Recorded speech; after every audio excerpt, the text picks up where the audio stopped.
வணக்கம். வில்லம்பு செய்திகள். திருவள்ளூர் மாவட்டம் திருவள்ளூர் ஒன்றியத்திற்குட்பட்ட ஈக்காடு ஊராட்சி ஒன்றியத்தில் கிராம மக்கள் பயன்படுத்தும் வகையில் நீத்தார் வழிபாடு மண்டபம் திறப்பு. ஈக்காடு ஊராட்சி ஒன்றியத்தில் ஊராட்சி தொடங்கிய காலம் தொட்டே ஊராட்சியில் இறந்தவர்களுக்கென்று காரியம் செய்வதற்கு பொது மண்டபம் இல்லாமல் மழை மற்றும் வெயில் காலங்களில் பொதுமக்கள் அவதிப்பட்டு வந்தனர்.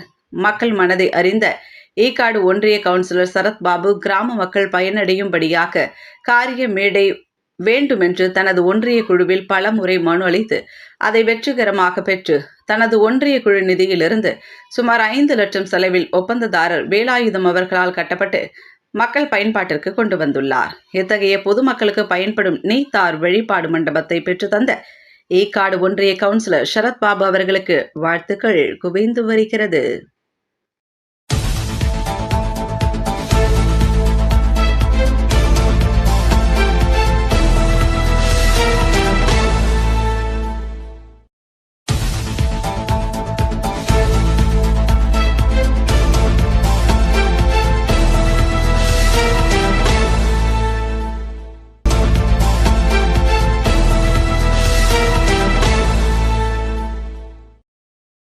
உடனுக்குடன் செய்திகளை தெரிந்து கொள்ள வில்லம்பு சேனலை சப்ஸ்கிரைப் செய்யவும்.